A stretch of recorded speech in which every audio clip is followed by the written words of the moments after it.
Bonjour à toutes et à tous. Bonjour Yvan Jablonka, merci d'être avec nous aujourd'hui à Saint-Dié-des-Vosges. Vous êtes écrivain et éditeur, professeur d'histoire à l'université Sorbonne Paris-Nord, membre de l'IUF, Institut universitaire de France, et vous êtes l'auteur de nombreux livres, parmi lesquels Histoire des grands-parents que je n'ai pas eus, Les Titiens ou la fin des hommes, et on va en reparler tout au long de cette rencontre, Des hommes justes de Goldman, et c'est de ce livre dont il va être plus particulièrement question aujourd'hui, de la culture du féminicide, publié au Seuil. Peut-être pour commencer cette rencontre, peut-on partir, j'allais dire tout simplement, de ce mot féminicide. C'est quoi un féminicide, Yvan Jablonka ? Bonsoir, merci d'être venu nous écouter. Je suis très heureux moi-même d'être au festival. Merci pour cette présentation et pour ce dialogue. Le mot féminicide est un néologisme en langue française et toute oreille francophone est sensible à ce caractère de néologisme. Et pourtant, si le mot est nouveau, la chose, elle, est très ancienne, puisque le féminicide, on en trouve dans des textes aussi reculés que la Bible ou la mythologie gréco-romaine. Le féminicide, c'est le meurtre d'une femme en tant que femme, en tant qu'il y avait en elle quelqu'un à frapper, humilier, violer, détruire. Le féminicide se différencie de l'homicide.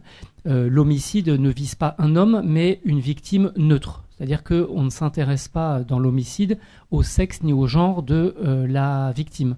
Et c'est ainsi que, par exemple, si un braquage qui tourne mal et il y a des victimes, les hommes et les femmes ne sont pas tués en tant que tels, alors que, par exemple, si une femme veut quitter son mari et que celui-ci la tue, il y a, par le caractère de violence, de misogynie, de croyance que la femme est une propriété, il y a un aspect de féminicide. Vous avez publié en 2016, je citais ce titre il y a quelques instants, Laetitia, un livre sur la mort de Laetitia Pérez, une jeune fille qui avait été violée, assassinée et démembrée. 2016-2025, qu'est-ce qui s'est passé ? Le terme féminicide, déjà, c'est répandu. On n'en parlait pas, en tout cas pas autant qu'aujourd'hui à l'époque. Est-ce que vous pouvez nous retracer ce qui s'est passé ces dernières années ? En effet, il y a une dizaine d'années, j'avais consacré une enquête et un livre à la vie et à la mort de Laetitia Pérez, qui avait disparu dans un féminicide. J'avais employé le terme à l'époque, mais quasiment personne ne l'employait en langue française, et certainement pas les médias. À l'époque, on parlait de termes qui nous paraissent aujourd'hui déplacés, comme crime passionnel ou même acte romantique. Enfin, on peut trouver des choses qui aujourd'hui nous choquent, mais qui faisaient partie du vocabulaire et surtout des explications courantes il y a encore 10 ans. Ce qui s'est passé entre-temps, c'est que d'une certaine manière, pas grand-chose n'a changé, dans la mesure où les statistiques sont toujours identiques et glaçantes. Je les rappelle simplement pour les féminicides conjugaux. Il y a entre 120 et 130 féminicides conjugaux par an en France, auxquels s'ajoutent des tentatives de meurtre, qu'on oublie mais qui sont évidemment aussi scandaleuses que traumatisantes, et puis des centaines de suicides forcés ou de tentatives de suicide forcés. Donc en fait, les statistiques sont terribles. Et j'ai eu, comme beaucoup d'autres, un sentiment de révolte, enfin d'incompréhension. Comment ça se fait que dans un pays comme le nôtre, démocratique, riche, en paix, on ne soit pas capable de se débarrasser définitivement de ce problème de société. Enfin, et encore, j'emploie un terme qui ne convient pas vraiment. Enfin, en tout cas, il n'y a pas grand-chose qui change et c'est quelque chose qui me surprend comme beaucoup d'autres. Ce qui s'est passé entre-temps aussi, c'est qu'il y a eu le mouvement MeToo, et MeToo a été aussi une réflexion collective, planétaire, sur les violences sexuelles et physiques que subissent les femmes. Et en l'occurrence, le féminicide, c'est le paroxysme de ces violences sexistes et sexuelles. D'une certaine manière, le féminicide, c'est le rêve de tout misogyne, c'est-à-dire se débarrasser des femmes au sens propre. Imaginez une société où les femmes on pourrait s'en débarrasser sur le plan concret, mais aussi évidemment symbolique. Et j'en arrive à la question de la culture du féminicide. La culture du féminicide, c'est la manière dont les sociétés racontent, illustrent, justifient les meurtres de femmes. Et on va en parler évidemment, mais peut-être s'arrêter un instant sur culture du féminicide, qui est une expression qui est construite en regard avec l'expression culture du viol. Et vous écrivez dans votre livre, nourri par les travaux féministes, mon livre dialogue en outre avec deux concepts clés introduits au milieu des années 70, le male gaze et la culture du viol. Est-ce que vous pouvez nous parler de cela ? Oui, en effet, mon livre doit beaucoup à toutes les chercheuses, historiennes, sociologues et ou féministes qui m'ont précédé. Et en l'occurrence, j'ai construit l'expression culture du féminicide, comme vous le disiez, en regard avec d'autres expressions qui ont été forgées par des chercheuses en sciences sociales il y a bien 50 ans. Le male gaze, c'est-à-dire le regard masculin, notamment au cinéma, qui est un regard intrinsèquement sexualisé. C'est-à-dire, dans de très nombreux films, le regard masculin de la caméra suppose que le spectateur est un homme et qu'il a un certain plaisir scopique, c'est-à-dire un certain plaisir par la vue, par la vision, qui consiste à déshabiller les femmes ou à les représenter comme des objets sexuels. Voilà une première expression qu'on doit à la chercheuse américaine Laura Mulvey. Et souvent par morceaux. Oui, par morceaux. Alors on le voit, il y a plein de scènes très, très connues. Par exemple, dans L'Ange bleu, Marlène Dietrich est déshabillée par la caméra et on la voit comme une espèce d'objet sexuel. Voilà ce que c'est que ce regard masculin qu'on appelle en anglais le male gaze. La deuxième expression qui m'a beaucoup fait réfléchir, c'est la culture du viol, c'est-à-dire un ensemble de préjugés, de clichés, de justifications qui viennent dédouaner les violeurs et accuser la victime. Alors il y a de très nombreuses formules ou images ou poncifs que vous connaissez certainement. Par exemple, une question qui consiste à demander quand une femme est violée, mais comment elle était habillée, est-ce que sa jupe n'était pas trop courte, est-ce qu'elle était ivre, est-ce qu'elle n'aurait pas envoyé des mauvais signaux. Bon, voilà, tout ça, ça relève de la culture du viol. Et moi-même, j'ai donc essayé de proposer une expression en regard qui est celle de la culture du féminicide. Et la culture du féminicide, j'ai construit cette notion de manière double. La culture du féminicide, c'est à la fois des représentations de meurtres de femmes et des justifications. Donc il y a deux entités. D'un côté, la manière dont on représente à travers la littérature, la sculpture, la peinture, les polars, les thrillers, le cinéma, les tours de magie, la chanson, la publicité, bon bref, j'ai déjà nommé à peu près une douzaine de formes artistiques et culturelles. Donc d'un côté, comment on représente dans toutes ces formes culturelles les meurtres de femmes, et d'un autre côté, deuxième entité, comment on les justifie, comment on vient expliquer qu'au fond, la femme, elle l'avait cherché par son attitude, d'une certaine manière, si elle est morte, c'est un petit peu de sa faute, et inversement que l'homme a tué. Mais bon, bref, toute une série d'excuses, de clichés, de préjugés, de stéréotypes qui viennent blâmer les unes et excuser les autres. Vous parlez de justification et vous écrivez notamment que de nombreux romans et opéras du 19e, dans ceux-ci, la mort est le juste châtiment qui attend la femme émancipée, et on y reviendra. Mais vous avez évoqué la Bible au tout début de notre échange, et donc dans votre livre, vous remontez les siècles, les millénaires, jusqu'à la Bible, le premier des grands récits. Vous relevez que dans la Bible, il y a plus de scènes de viol que de féminicide, mais vous évoquez une scène qui s'appelle La nuit de Gibéa et qu'on trouve dans le livre des Juges. Est-ce que vous pouvez nous en parler ? Alors je me suis demandé quels étaient les plus anciens féminicides qu'on pouvait observer dans les textes fondateurs de notre civilisation. Et en l'occurrence, j'ai trouvé un féminicide qui est quasiment emblématique dans le livre des Juges, qui fait partie de la Bible hébraïque. C'est un livre qui n'est pas très connu, mais c'est là qu'il y a l'épisode de Samson et Dalila. Donc il y a quand même quelques épisodes un petit peu connus. Et en l'occurrence, c'est l'histoire d'une femme qui est emmenée par son mari lors d'un voyage. Et il y a des hommes qui entourent la maison du mari et qui veulent le violer. Et le mari leur dit non, on ne se viole pas entre hommes, mais en revanche, prenez ma femme. Et donc, il donne aux agresseurs sa femme, laquelle est maltraitée et violée toute la nuit. Elle se traîne au matin jusqu'à la porte de la maison et l'homme, la voyant, considère qu'elle est en quelque sorte dégradée, périmée. D'ailleurs, pendant des millénaires, la victime du viol, c'est le mari, puisqu'on considère que c'est lui qui perd un petit peu la valeur de sa propriété, la femme. Donc le mari trouve que elle est plus intéressante, il la découpe en morceaux et il envoie les morceaux aux quatre coins du pays pour faire comprendre comment il a été lésé, lui. Donc voilà un féminicide typique, et si je dis qu'il est emblématique, c'est parce qu'il regroupe les 3 séquences de tous les féminicides. La sexualisation, ici à travers un viol, ensuite la suppression de la vie, le meurtre en tant que tel, et enfin les mutilations, en l'occurrence le démembrement. Et je m'étais aperçu quand j'avais travaillé sur Laetitia, le meurtre de Laetitia, que c'est très exactement ce qu'elle avait subi. Voilà aussi ce qui vient caractériser d'un point de vue criminalistique un féminicide par rapport à un androcide ou par rapport à un homicide. Et qu'est-ce que ça nous dit justement le fait que cette culture du féminicide remonte à si loin? Est-ce que ça a quelque chose justement de désespérant de se dire que ça existe depuis si longtemps qu'il est inimaginable de se projeter dans un avenir où on pourrait, et on va parler de ce que vous appelez une contre-culture du féminicide, mais qu'est-ce que ça nous dit le fait que ça remonte à si loin ces représentations?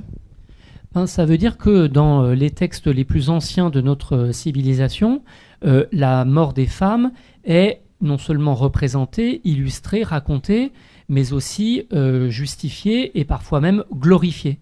Et ça fait partie intrinsèquement de cette culture, de telle sorte que la culture du féminicide, c'est notre culture tout court.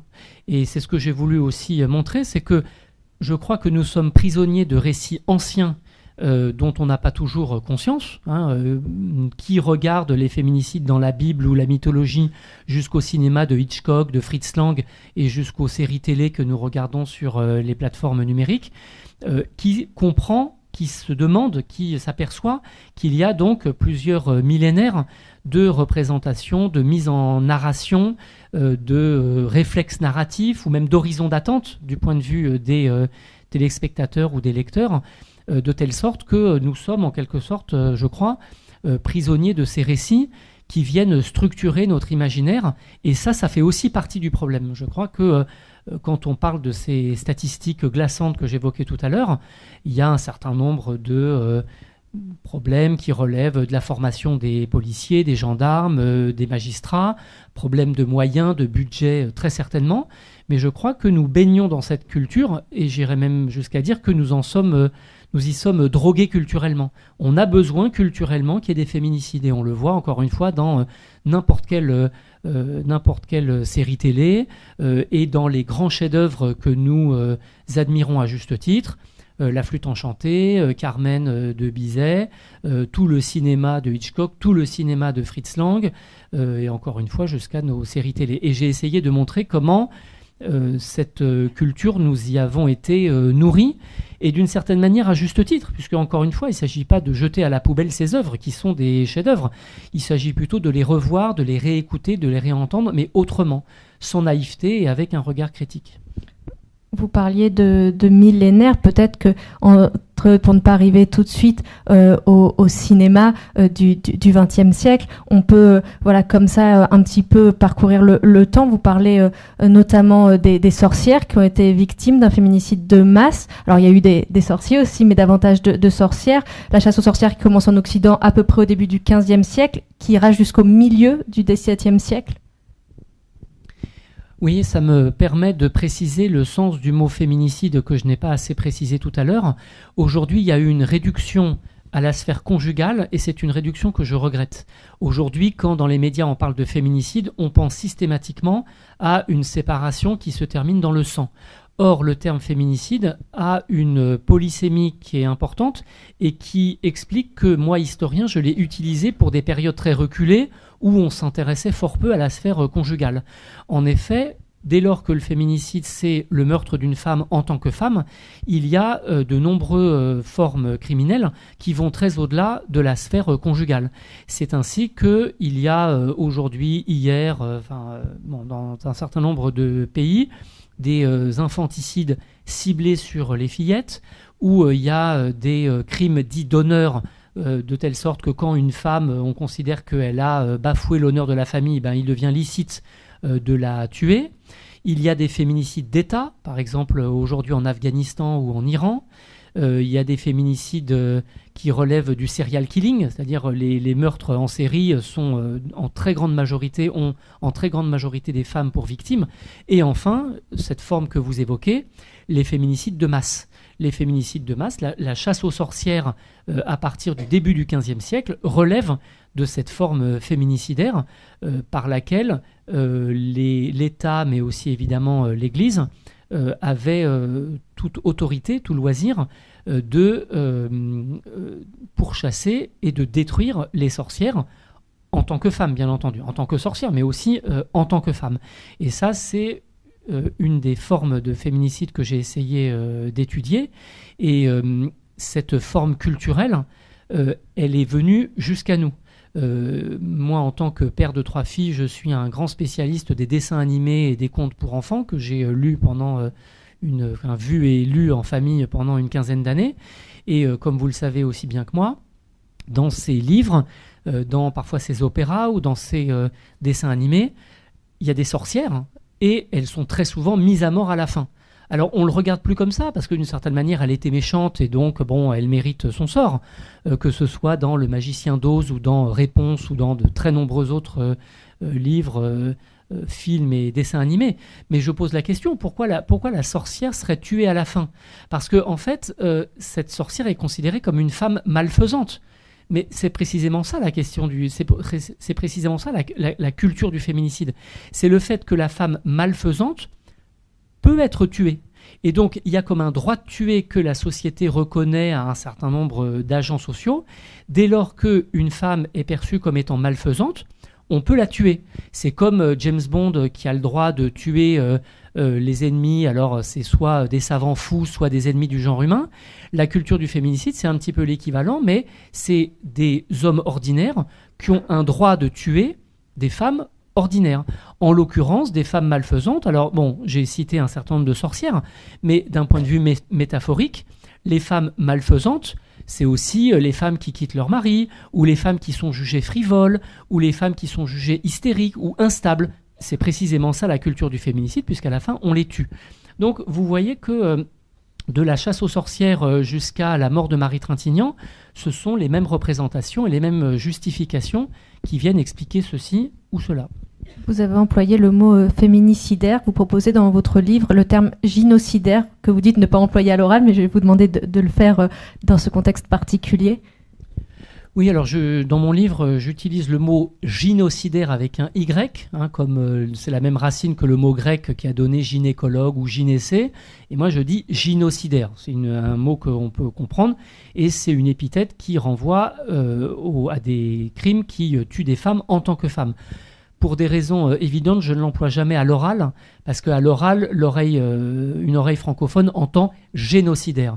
Et un génocide et un féminicide, ça a beau être l'un et l'autre des violences de masse, ça ne relève pas du tout des mêmes fonctionnements, notamment parce que le génocide est orchestré par un État, et c'est rare que le féminicide le soit, même s'il y a des féminicides d'État, comme je l'ai dit tout à l'heure.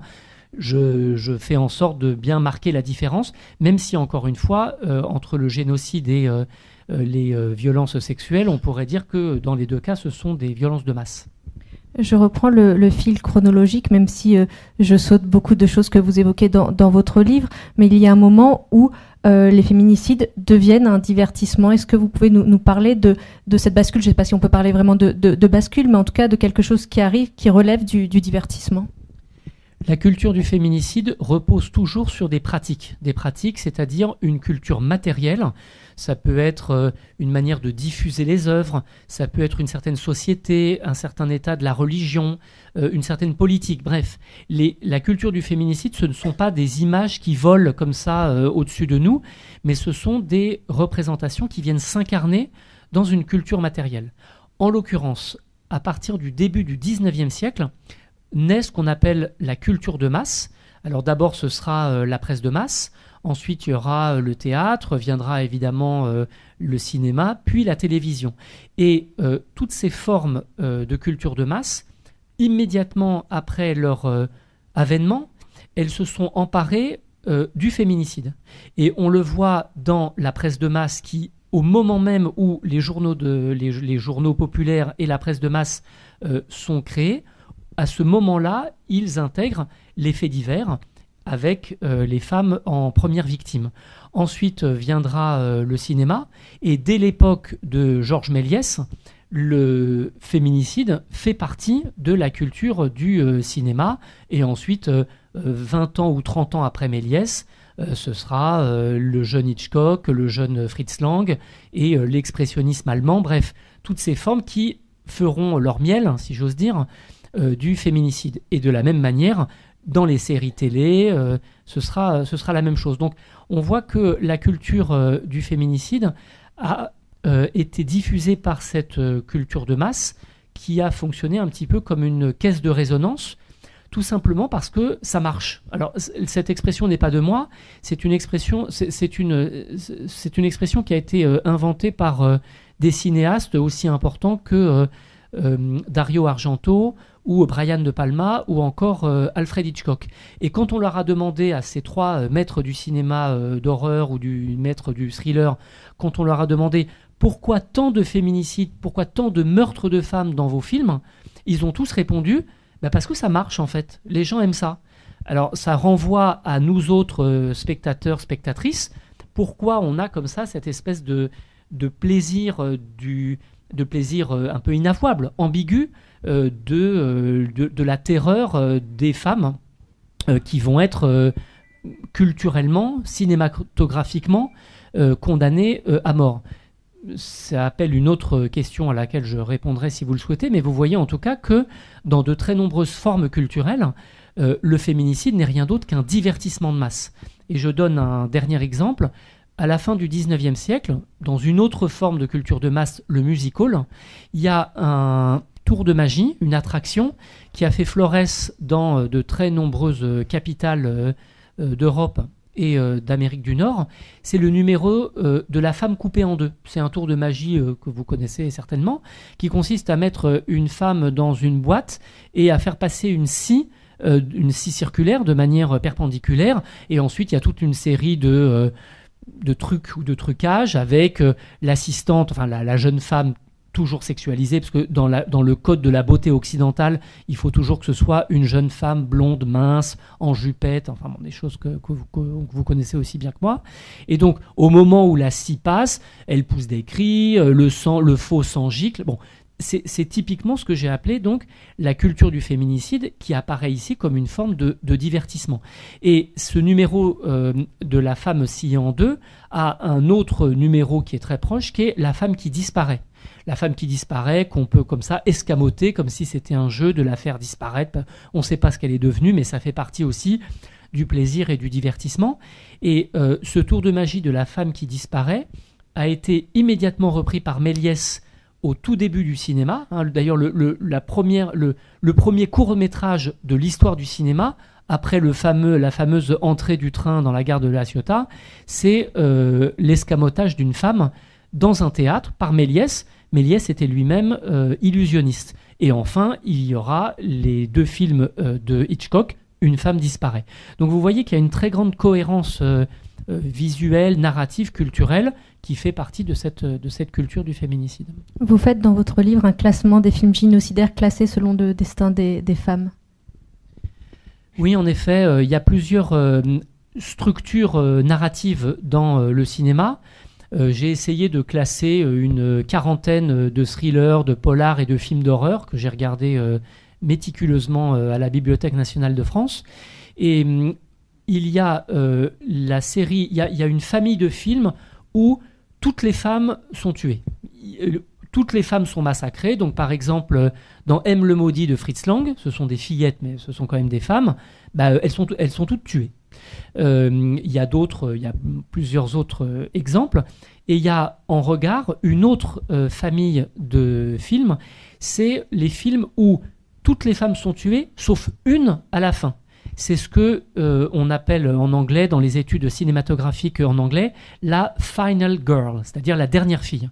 La dernière fille, c'est un cliché du cinéma d'horreur, parce que dans de très nombreux films d'horreur, que ce soit la franchise de Vendredi 13 ou de Halloween ou de Freddy, dans quasiment tous ces films d'horreur, au début, le serial killer ou le monstre ou la créature, bon peu importe, parce que ça fonctionne de la même manière dans Alien, bon peu importe. Donc les femmes au début sont tuées, sont massacrées de manière un petit peu sérielle, mais à la fin, il y a une femme qui se dresse contre soit le monstre, soit la créature, soit le serial killer, soit le fou, et cette femme est codée de manière très masculine. C'est-à-dire que les femmes qui sont tuées au début, c'est des pin-up blondes, jeunes, sexualisées. En revanche, celle qui va devenir la final girl, c'est-à-dire la dernière fille, elle est brune, elle est masculine, elle est assez musclée, et donc on sent bien qu'elle ne va pas être massacrée comme les autres. Et de fait, c'est la dernière, et d'un point de vue tout à fait masculin, elle réussit à résister au serial killer ou au monstre, et parfois même elle arrive à le mettre en échec. C'est typiquement la structure narrative de Psychose, hein, puisque Lila, la sœur de Marion, c'est une final girl. C'est aussi la même structure dans ce chef-d'œuvre qu'est La Nuit du Chasseur, avec la vieille dame à la fin qui est une final girl et qui met aussi en échec le faux prédicateur. Et comme je vous le disais tout à l'heure, la quasi-totalité des films d'horreur fonctionnent de cette manière. Et même Alien, qui pourtant n'est pas un slasher, mais qui fonctionne de la même manière, enfin avec cette structure narrative. Je reviens sur ce qu'on disait sur le fait que cela fonctionne. Vous avez dit, peut-être que je répondrai à cette question plus tard. Est-ce qu'on explique justement pourquoi ça fonctionne ? J'imagine aussi qu'aujourd'hui, on tique davantage et pourtant ça reste un ressort narratif. Comment est-ce qu'on explique ça ? C'est pas évident de l'expliquer et en fait, il n'y a pas beaucoup d'études. Alors moi, j'ai fait un certain nombre de suppositions que je vous livre sans être parfaitement certain de ce que j'avance. Bon, d'abord, on pourrait dire qu'on est tous et toutes intoxiqués par l'art patriarcal. Après tout, il y a bien des formes patriarcales qui pénètrent jusque dans nos familles, notre couple et même notre sexualité. Donc après tout, pourquoi pas dans la culture ? Bon. Ensuite, peut-être qu'il y a des aspects de curiosité morbide, de sadisme. Bon, peut-être que ça fait partie de notre face sombre d'êtres humains. Cependant, ce n'est pas ce qui me paraît le plus convaincant. Il y a une idée que j'ai proposée. J'ai proposé la notion de complexe de Néron. Alors, Néron est un empereur romain, comme chacun sait, qui a commis un matricide, il a fait tuer sa mère, et en plus de ça, il a demandé qu'on ouvre le corps de sa mère pour voir ses entrailles et pour constater d'où il venait, parce qu'après tout, c'était sa mère. Donc, l'expression que je propose, c'est que de même qu'il y a un complexe d'Oedipe, comme chacun sait, il y aurait, je fais cette supposition, un complexe de Néron qui, d'un point de vue fantasmatique, nous pousserait à tuer et ouvrir le corps de la mère pour savoir d'où nous venons. C'est une supposition psychanalytique, mais après tout, j'en suis pas certain. Et puis, il y a une dernière supposition, c'est que beaucoup de chercheurs, et notamment des psychologues, se sont aperçus que les femmes étaient aussi des grandes consommatrices de féminicides à l'écran ou dans les livres. Pourquoi cette drôle de bizarrerie ? Pourquoi les femmes elles-mêmes ont ce qu'il faut bien appeler cet intérêt narratif ou artistique ou visuel qui consiste à assister à la mort d'autres femmes. Pourquoi ? Il y a eu quelques études et ces études ont conclu que c'était une manière pour les femmes d'acquérir une forme de compétence, et cette compétence, c'est une vigilance, et on s'est aperçu, enfin ces travaux de psychologie collective se sont aperçus que les femmes étaient spécialement intéressées par les livres ou les films qui montrent en détail les meurtres de femmes, mais en détail avec un point de vue particulièrement aigu sur le modus operandi, sur la manière dont les criminels procèdent et la manière dont, dans certains cas, les femmes s'en tirent. Et ces psychologues en ont conclu que c'était une manière d'acquérir une forme de compétence, une vigilance pour éviter de devenir les victimes de leur propre polar, si je puis dire. C'est-à-dire pour éviter elles-mêmes d'être les victimes de ces crimes qui sont quand même relativement ordinaires, même si heureusement ils n'arrivent pas tous les jours. Donc on pourrait expliquer de cette manière l'intérêt des téléspectatrices, des spectatrices et des lectrices pour toute cette culture-là. Voilà, comme une forme de protection et d'apprentissage de la vigilance.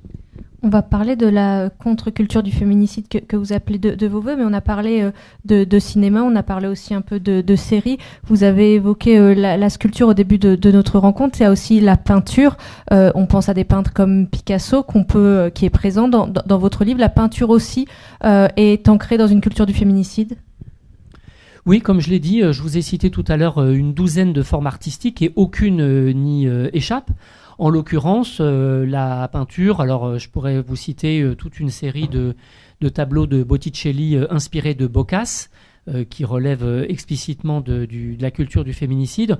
Plus près de nous, il y a tous les expressionnistes allemands, par exemple Otto Dix ou Grosch ou Schlichter, enfin bref, tous les peintres allemands des années 1920-1930, qui ont souvent été eux-mêmes des soldats de la Grande Guerre, comme si cette brutalisation de la Grande Guerre où il y a eu des androcides de manière massive, comme si ça leur avait permis symboliquement, culturellement, de créer eux-mêmes, non pas des androcides, mais des féminicides.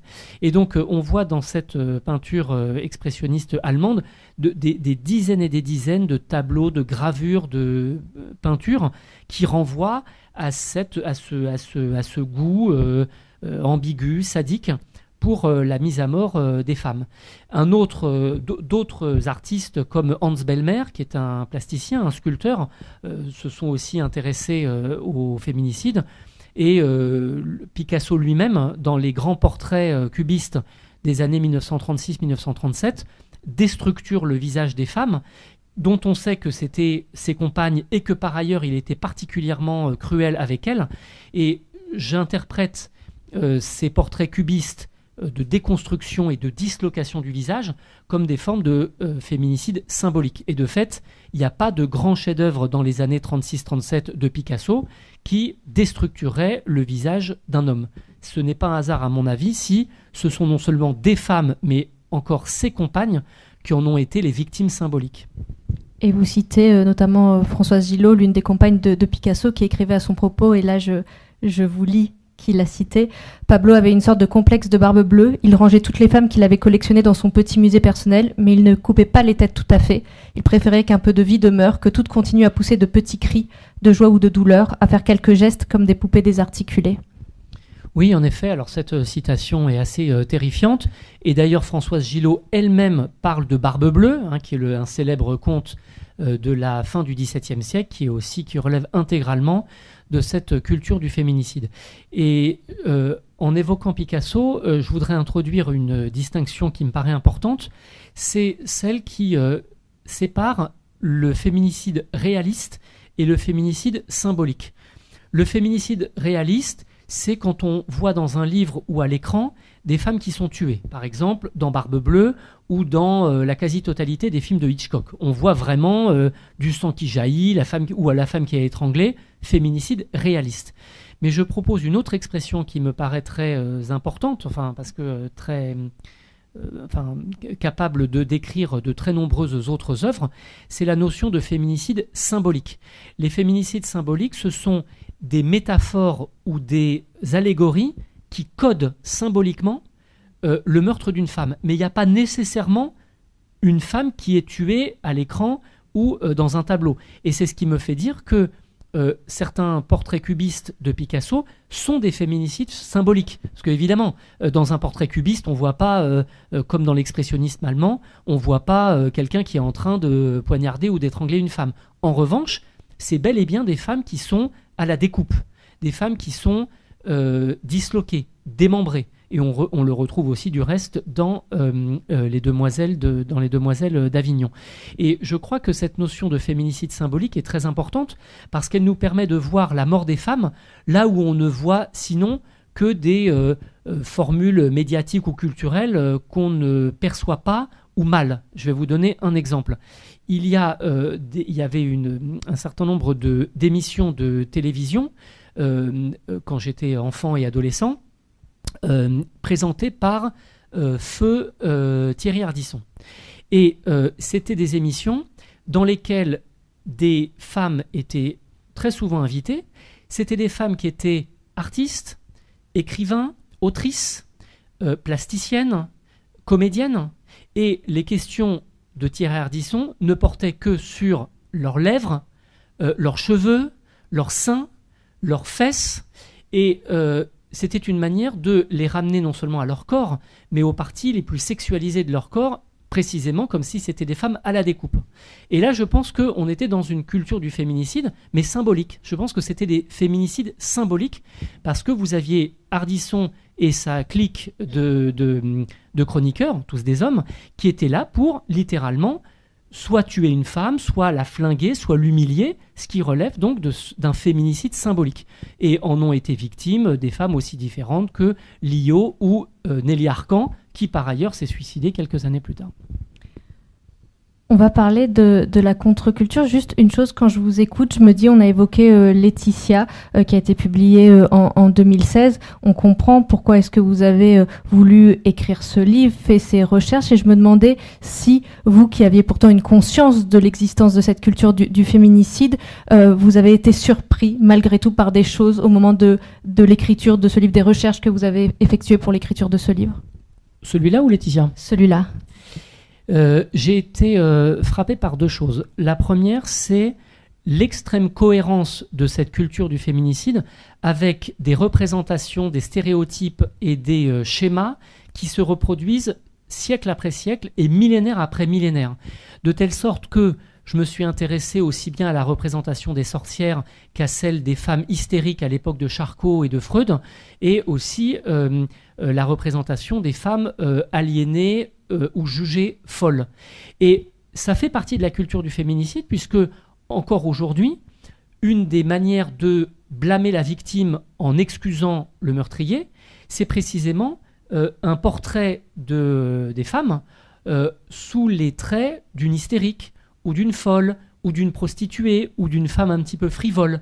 Et ce qui a été inventé au 19e ou au 18e siècle, ou même avant, se retrouve à l'identique sur les plateaux télé il y a 20 ans, quand il s'est agi du meurtre de Marie Trintignant. C'est très exactement ce qu'on disait, et aujourd'hui, quand on regarde ces extraits, on est stupéfié par ce qui se disait il y a encore 20 ans. Et on disait des choses comme « bah oui, mais vous comprenez, elle était un peu folle, elle était un peu hystérique, elle a eu 4 enfants de 3 pères différents, pensez-vous ?» Et inversement, lui, bah oui, mais lui, bon, c'est un artiste maudit, il est un peu... il a voulu se suicider par procuration, et puis tuer la femme qu'on aime, c'est quand même le geste romantique ultime. Bon. Et vous voyez que ces arguments ou ces poncifs ou ces stéréotypes ont été inventés il y a bien bien longtemps, et si on ne le sait pas, on ne les voit plus à l'écran. Et c'est pour ça que j'ai fait un livre que j'espère être de salubrité publique, pour nous permettre de voir ce qu'on ne voyait pas ou plus, d'entendre ce qu'on n'entendait pas ou plus, etc., etc. Et je crois que ça fait partie de ma mission civique en tant qu'historien, de nous dessiller, mais au sens propre, hein, puisque j'ai beaucoup parlé de culture visuelle, pour nous montrer ce qu'on ne voyait pas ou plus. Et la deuxième chose qui m'a beaucoup touché, c'est que les œuvres que je cite dans mon livre, ce sont des œuvres que j'admire beaucoup. C'est la flûte enchantée de Mozart, c'est Carmen de Bizet, c'est la Traviata de Verdi, Madame Butterfly de Puccini, qui relève soit des féminicides réalistes, soit des féminicides symboliques, notamment dans la Traviata où Violetta meurt fort opportunément d'une maladie de poitrine. Et en fait, ce que j'ai trouvé terrible, c'est que ce sont des œuvres qui sont des chefs-d'œuvre et que j'adore. Enfin, je les ai écoutées, vues, lues dès l'enfance, et je continue de les adorer. mais ça montre bien ce que je vous disais tout à l'heure. La culture du féminicide, c'est notre culture tout court. Et vous appelez donc de vos voeux une contre-culture du féminicide. Comment est-ce qu'on fait pour créer autrement, pour réinventer le regard qu'on porte sur le féminicide ? Alors, vous aurez senti que le vieux libéral socialiste que je suis n'a que dégoût pour la censure. Je ne suis pas un censeur et je ne suis pas pour la censure en tant que telle, et encore moins pour ces œuvres-là, fussent-elles les véhicules de cette culture du féminicide. En revanche, ce que je pense, c'est qu'il faut créer autrement. C'est ce que j'ai essayé de faire moi-même dans Laetitia, c'est-à-dire parler d'un meurtre d'une jeune femme, mais autrement. Autrement, avec empathie, avec un désir de vérité, une réflexion sur ce qu'on doit à la mémoire de ces femmes, en l'occurrence Laetitia, ou encore une réflexion sur les structures sociales qui font qu'on est dans une société telle que la nôtre. Et cette réflexion, j'ai essayé de l'avoir en tant qu'historien, et j'ai essayé de proposer d'autres manières de créer autour des féminicides. Parce que tant qu'il y aura des meurtres de femmes, je crois qu'il faudra en parler et représenter ces meurtres de femmes, notamment dans l'art, plutôt que de les ignorer ou de détourner pudiquement le regard. Donc, comment créer ? Alors, je peux expliquer ce que moi j'ai voulu faire dans mon livre Laetitia, mais d'une certaine manière, les artistes, créatrices, chanteuses aujourd'hui ne m'ont pas attendu pour créer des œuvres majeures à propos de violences sexuelles et du féminicide. Alors, je citerai par exemple le récent documentaire diffusé sur Netflix à propos de l'affaire Trintignant, Quentin, qui est un documentaire très intéressant. Et qui met tellement en colère. Exactement, et qui est vrai quelque chose de très fort et qui nous ouvre avec brutalité nos yeux trop souvent fermés. On peut aussi rendre hommage au collage féministe sur les murs de nos villes qui consiste à coller la nuit les noms de femmes qui ont été tuées par leur ex ou leur conjoint. C'est des formes artistiques qui sont intéressantes en tant que telles. Et puis, par exemple, il y a un certain nombre de chansons, par exemple The Doll People de Sofia Isela ou Cœur de Clara Luciani, qui renvoient à ce que j'appelle la contre-culture du féminicide, c'est-à-dire inventer d'autres formes pour créer à l'opposé de cette culture du féminicide. Donc la contre-culture du féminicide qui a déjà atteint sa masse critique et qu'on voit aussi bien dans la chanson que dans le cinéma, que dans la littérature, c'est une manière de créer autrement.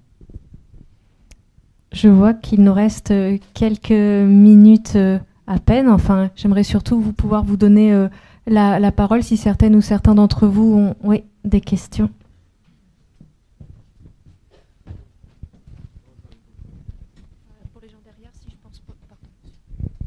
Est-ce que vous considérez que Karaba, la sorcière de Kirikou, est un élément de la contre-culture que vous appelez de vos voeux ? Alors, merci pour cette belle question que j'ai évidemment, Kirikou, je l'ai regardé peut-être 25 fois avec mes filles. J'adore ce film. Au risque de vous spoiler la fin du film, je dirais que la sorcière à la fin, qui est une sorcière complètement... une sorcière dans les règles de l'art, hein, elle n'est pas massacrée à la fin comme toutes ses consoeurs et ses collègues dans toute la littérature ou les films pour enfants, mais elle est en quelque sorte sauvée parce qu'on s'aperçoit que si elle était aussi méchante, c'est parce qu'elle souffrait. Elle avait une punaise ou un clou dans le dos. Et en effet, je crois que c'est une manière originale de sauver la sorcière. Enfin, j'appellerais ça, vous aurez compris ce que j'entends par sauver la sorcière, mais la sorcière, on n'est pas obligé de la massacrer, en fait. On n'est pas obligé de faire comme Mère Goethel dans Réponse. Donc oui, je pense que ça fait partie de cette manière de voir les choses autrement, et la sorcière se révèle finalement comme une belle jeune femme, si ma mémoire ne me trahit pas, qui souffrait tout simplement, et c'est pour ça qu'elle était méchante. Donc oui, on n'est pas obligé de tuer la sorcière à la fin. La femme malfaisante, on peut la voir autrement. Et effectivement, ce serait une manière d'œuvrer à cette contre-culture du féminicide, de considérer que la femme malfaisante, non seulement on n'est pas obligé de la massacrer à la fin, mais en plus, on peut s'interroger socialement sur ce que c'est que les femmes supposées malfaisantes. Parce qu'encore une fois, sinon les femmes malfaisantes, c'est la femme qui trompe son mari, la femme qui n'accepte pas de rester à la cuisine. Des femmes malfaisantes, à ce moment-là, dès qu'une femme veut un peu de liberté, en fait, elle est malfaisante, quoi.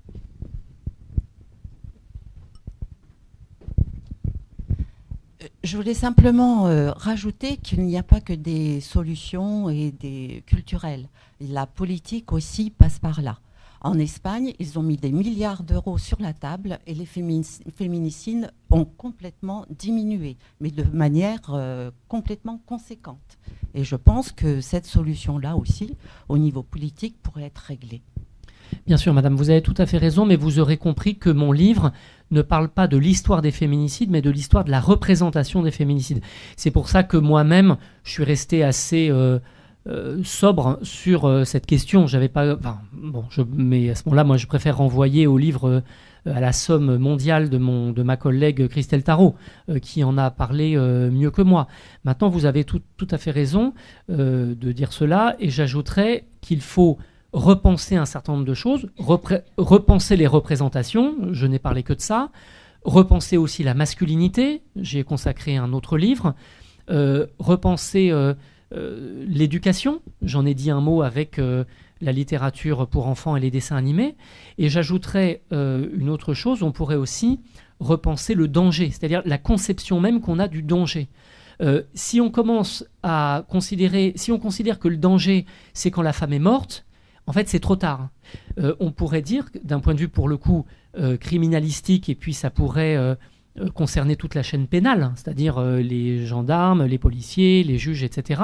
On pourrait considérer qu'il y a danger dès lors qu'il y a menace, dès lors qu'il y a emprise, dès lors qu'il y a contrôle coercitif, dès lors qu'il y a harcèlement, dès lors que, par exemple, un exemple entre 100, un conjoint crève les pneus de la voiture de sa femme qui mène pas la vie qu'il souhaite.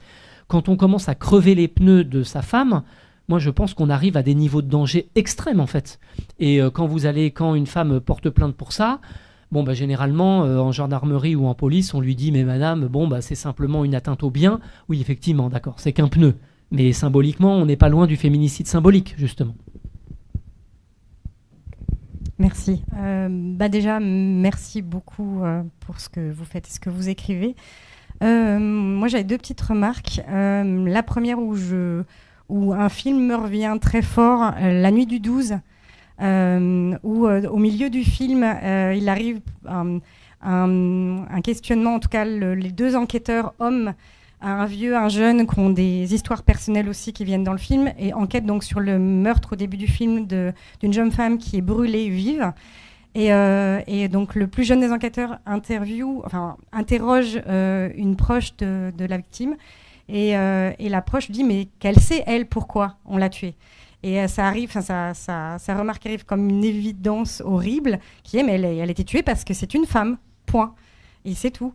Et c'est un moment assez important dans le film. Il y a d'autres choses. Il arrive vraiment au milieu du film. Il y a d'autres choses après. Donc je voulais parler de ce film-là qui me revient très fort. Et aussi, je voudrais faire un petit hommage à ma sœur qui, dans quelques mois, va subir une hystérectomie. Et dans aussi le mot utilisé, je trouve ce mot horrible.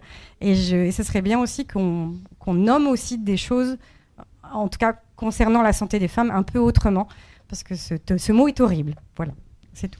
Merci pour ce témoignage et pour votre courage. Et j'ai rien à ajouter. Est-ce qu'il y a, oui.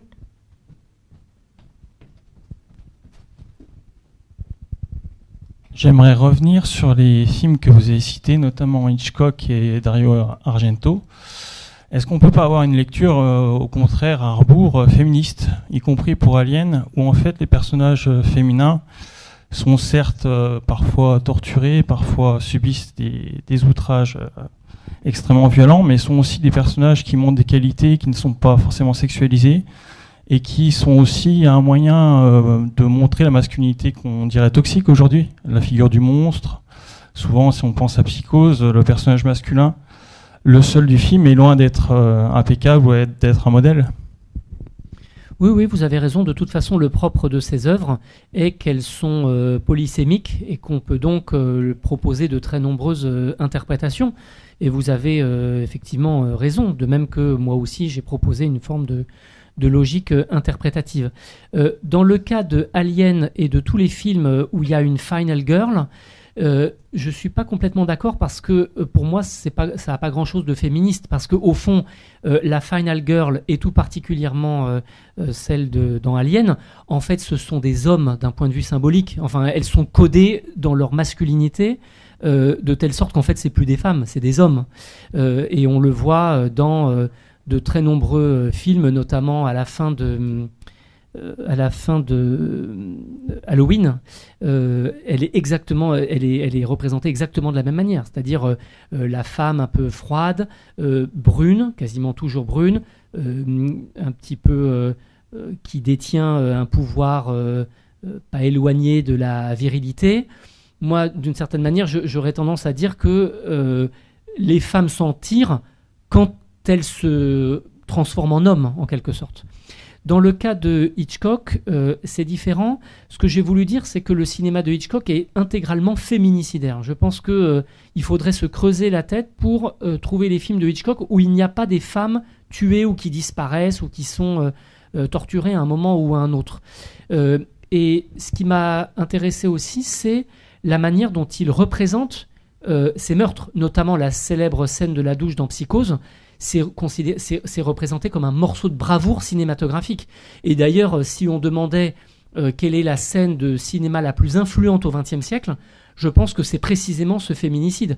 Comme si, pour arriver au sommet du génie créateur masculin, il fallait tuer une femme. Au fond, c'est ça que dit l'art de Picasso ou de Otto Dix ou encore de Hitchcock. Pour arriver à cette supériorité du génie masculin, il y a un moment ou un autre où c'est bien de tuer une femme, symboliquement ou non. Et j'attire votre attention sur la manière dont les meurtres de femmes sont représentés chez Hitchcock. Il y a eu, à mon sens, une espèce de jouissance scopique, c'est-à-dire visuelle, qu'on voit dans L'Inconnu du Nord Express, dans Psychose bien entendu, et de manière encore plus frappante, si c'était possible, dans Frenzy, où c'est son avant-dernier film. Alors là, dans Frenzy, elles sont sexualisées, on les voit qui grimacent, qui dérivent dans la Tamise comme si c'était des déchets. Enfin, là, je trouve qu'on est vraiment bon, ça c'est son avant-dernier film. Mais bon, je suis pas sûr qu'il y ait une dénonciation de ces féminicides. Mais bon, le débat est ouvert. Est-ce qu'il y a une toute dernière question ou réflexion? Oui, alors deux dernières. Bonjour, merci pour ce moment. D'après vous, simplement juste pour le terme féminicide, d'après vous, pourquoi on a autant de mal à l'intégrer dans les médias, notamment dans le juridique? Quelqu'un a mentionné l'Espagne tout à l'heure, où c'est plus commun dans les médias. Et ici, en France, j'ai l'impression que c'est très timide. Quand un journal le fait, c'est plus un parti pris, et on le remarque. Et il y a aussi beaucoup de journaux qui cèdent au sensationnalisme, souvent, genre elle a raté les crêpes et du coup son mari la tue. Pourquoi, d'après vous, c'est autant compliqué d'intégrer le terme dans la scène publique? Alors, ce que vous venez de citer, c'est des gros titres tout à fait avérés qui consistent à présenter le féminicide non seulement comme une anecdote, mais encore comme une espèce de farce, une blague. Ce qui renvoie au divertissement de masse que j'évoquais tout à l'heure. Elle décongèle les frites trop tôt, il la tue. Voilà. Ou la phrase que vous venez de citer, qui est une phrase tout à fait réelle. Donc là, ça relève de cette culture du féminicide dont je fais l'analyse historique. Mais je crois que dans votre question, il y a d'autres choses. Il y a aussi la difficulté que nous avons d'intégrer le mot féminicide dans notre arsenal pénal, alors qu'il y a de très nombreux pays, notamment plein de pays sud-américains où la situation est beaucoup plus grave d'une certaine manière, qui ont fait du féminicide une infraction autonome. Ce n'est pas le cas en France. Bon, je ne suis pas juriste, donc je n'ai pas grand-chose à dire là-dessus. Peut-être que la corporation est un petit peu conservatrice, ou peut-être que actuellement, on considère que si on réunit un certain nombre d'articles du Code pénal, on peut réprimer de manière satisfaisante le féminicide, puisque le fait que maintenant qu'il y ait un homicide par conjoint ou ex, c'est un facteur aggravant. Bon, moi je ne suis pas complètement convaincu et je pense que ce serait intéressant d'ajouter cela dans l'arsenal pénal, mais vous voyez que c'est des choses différentes. Une autre chose aussi, c'est l'utilisation du mot féminicide. Depuis une dizaine d'années, il me semble que les journalistes emploient le terme féminicide dans la sphère conjugale de manière vraiment beaucoup plus fréquente qu'il y a encore 10 ou 20 ans. Plus personne aujourd'hui ne parle de crime passionnel, ça ne se dit plus. Quand moi j'étais ado, ça se disait de manière courante. Donc une question que moi j'aimerais bien poser, c'est pourquoi il y a eu cette réduction, à mon avis dommageable, du terme féminicide à la sphère conjugale, comme si on ne voyait plus que le scénario, elle le quitte, il la tue.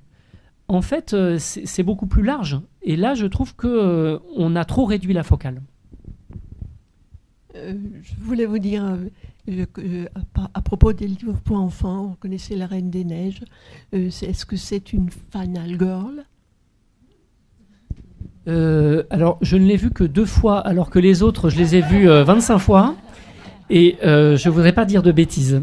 Pardon de botter en touche, mais je ne suis pas sûr de la fin, et donc je ne peux pas vous dire des bêtises, et je ne peux pas répondre à votre En fait, la définition de la final girl, c'est... c'est une structure narrative que je n'ai pas inventée, qui est due à Carol Clover, qui est une spécialiste des études cinématographiques américaines, et elle montre que cette structure visuelle et narrative exige des meurtres en série. Alors soit c'est une créature, soit c'est un monstre, soit c'est un tueur en série, etc. Il faut que dans les 10, 20, 30 premières minutes, il faut qu'il y ait des filles qui se fassent massacrer de manière sérielle. Donc, exemple entre 100, moi j'ai vu plein de films d'horreur, j'en ai vu au moins 30. Dans les premières scènes, une jeune femme arrive, elle est blonde, ingénue, elle est en culotte, et elle dit « Oh, si j'allais au grenier, j'ai entendu du bruit. » Bon, on sait que dans les 10 minutes, elle s'est fait massacrer, quoi. On le sait. Il y a un horizon d'attente. Et même si elle se faisait pas tuer, on serait déçu. On dirait « Bah alors, je comprends pas. Il y a erreur sur la marchandise, remboursez-moi. » Bon. Et donc, voilà une forme structurelle. Et la final girl, c'est, dans ce contexte-là, celle qui finit par oser faire face au monstre. Je vous laisse dire si ça renvoie à la structure de libérer, comment mes filles elles chantaient ça, libérer, délivrer, enfin tout ça. Peut-être juste un tout dernier mot, parce que vous me faisiez remarquer, quand on avançait vers la scène pour s'installer, qu'il y avait beaucoup plus d'hommes que d'habitude dans l'Assemblée quand vous parlez du féminicide. Alors, non seulement... Je vais vous faire sourire pour qu'on termine de manière un petit peu joyeuse. Non seulement il y a beaucoup plus de femmes que d'hommes dans les sujets qui touchent le féminicide et la masculinité, parce que quand je fais des rencontres en librairie sur mon livre des hommes justes, il y a 95% de femmes dans la salle. J'ai envie de dire, où sont les mecs ? Où sont-ils ? Donc non seulement il y a 95% de femmes dans les sujets qui touchent au féminisme, à la masculinité, etc. Mais en plus, les questions sont posées bien souvent par des hommes. Et je crois que ça n'a pas dérogé à cette règle ce soir. Je vous en remercie quand même, les unes et les autres. Merci infiniment, merci beaucoup, Yvan Jablonka. Pour celles et ceux qui le souhaitent, le livre est disponible à l'arrière de la salle, et je vous souhaite à toutes et tous une très bonne soirée. Au revoir.